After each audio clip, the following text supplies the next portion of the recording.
joining us now is Louis Cardona. He is the coalition's director for Concerned Veterans for America.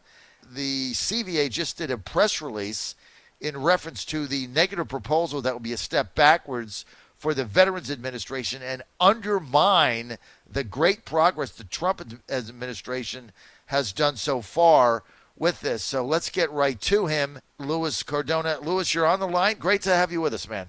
Good morning, John. Thank you for having me. You put a press release, your organization put a press release out yesterday, and the title of it was Concerned Veterans America to the Veterans Administration, reconsider the proposal to restrict vets' access to care amid COVID-19 pandemic. You want to elaborate on that, Louis?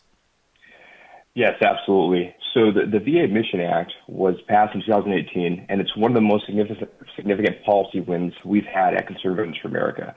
And essentially what it does is it allows veterans to seek care outside of the VA, if they qualify through a set of 6 criteria. But this is important for veterans across Virginia, because if you live in a more rural area where you don't have access to a VA facility and you've got to drive, let's say, more than an hour, you can go to your local care provider and get the health care that you would normally get from the VA. So ultimately, this is a piece of law that helps our veterans get more timely access to health care. But what we've seen is that the VA has communicated that they are basically going to start shutting down access to the Mission Act. And so what they're doing is that they've been closing outpatient facilities for veterans. They've been canceling appointments and driving patients to telehealth.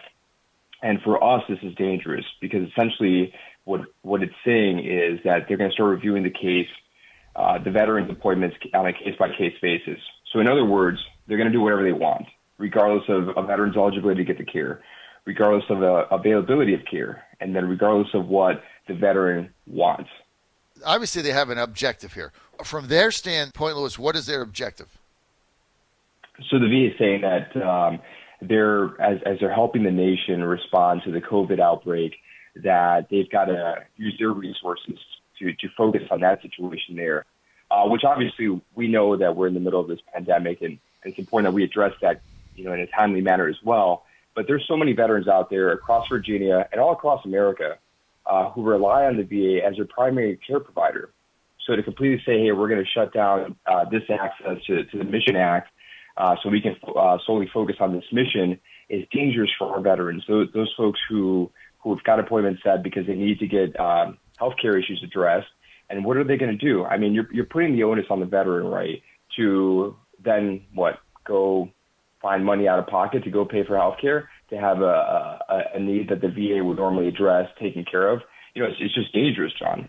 Who is advising the VA on this? Because so far, President Trump's VA reforms have been very effective, right? I mean, we go back to pre-Trump Obama. There was a bunch of leaders. They never got anything done. They passed accountability acts and fire bills, and nobody ever got fired. Nothing ever happened. So I know the president's involved in this.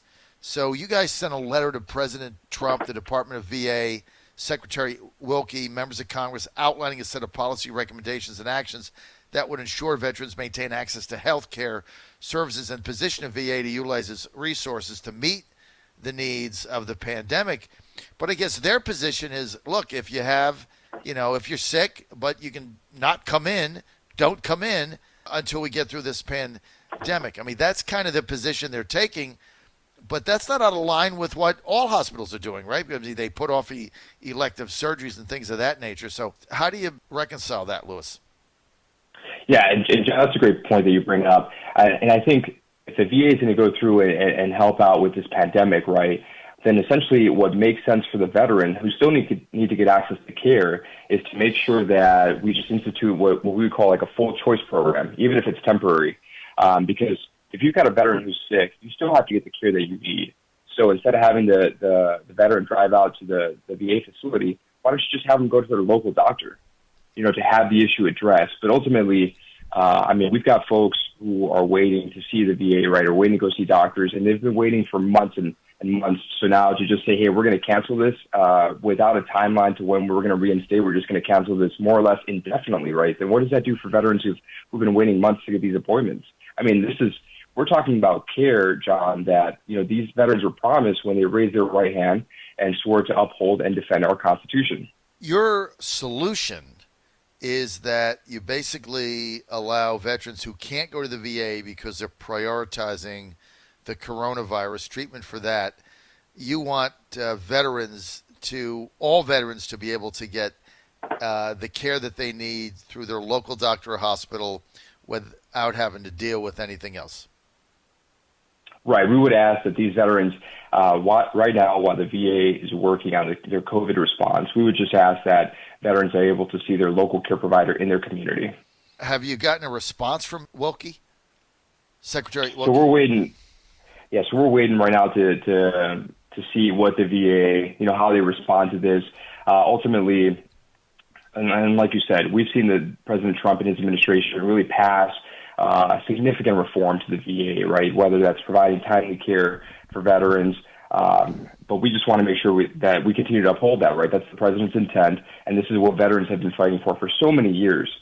So now is the time to now roll back this progress that we've made in the last 5 years for veterans health care. So we're waiting to see, how the VA navigates this, because it's just so important. And to go back and say, hey, we're going to focus solely on the COVID response, so we're not going to get these veterans the access to care that they deserve. I mean, that's problematic, right? Mm-hmm. Mm-hmm. So what would you say to a veteran right now? Listen, we have a lot of veterans that go to the VA that tune me in every day. And we're with, by the way, so everybody knows, we're with Louis Cardona, and he is the coalition's director for Concerned Veterans of America nationally, commenting on the VA's response to the COVID-19 pandemic. So for our veterans around the country listening to us right now that go to the VA, what would be your advice to them right now, Louis? Yeah, so my advice to everybody who's listening to this, whether you're a veteran or not, is to visit www.morechoicesforveterans.com. And once you load up that website, you're going to see exactly how it is that we're petitioning the VA to make sure that they continue to uphold these community care standards. So you don't have to be a veteran to take action in this. I think we all know a veteran. I'm a veteran myself, but this is such a timely issue that we've got to be able to address it correctly, because if we don't take action now, if we don't empower veterans to take action now, we're just going to see a situation break out where veterans are going to have to go back to this old system where they're waiting months and months on months, and in some cases years, to get access to health care. Right, and because can't have that. Because the priority is going to be to coronavirus victims, those suffering from it. Whether you're a veteran or not, that's going to be what the priority is. Every bed is going to be utilized for that. Every care facility, doctor, that's going to be the priority. So then you're back to the Obama days where you're waiting for a 2-year period to get a simple procedure done, and so many veterans have died as a result of that. Exactly. Got a couple comments here. Eric in Richmond says, welcome back to government-run healthcare. I mean, what Eric is saying, okay, here's an example of what happens when the government decides and runs your care, right? They make the priorities. They have the restrictions like they're doing now, no elective surgeries. Now they're saying if you're a veteran and rather than go to the VA, you're going to have to wait because we're going to have to prioritize these other people. And the Concerned Veterans for America is proposing here, A, they don't do that, and B, if they do, that a veteran who would normally go to a VA facility can go to any doctor and get that funded by the VA government, Medicare? How? Yep. That would be funded by the VA. And this is part of the program that's already available through the Mission Act. So if you're going to drive a set amount of time, or if you have to wait more than 6 months and so on, or whatever's in the best interest of veterans, you can have that care provided to you in the community and have the VA pay for that. I mean, those are services that the VA would be providing anyways. But really, John, this is a time where more flexibility and freedom to choose will benefit our veterans, as they make decisions on their health care. And if we don't act, the VA will decide who gets care under constrained resources and who does not.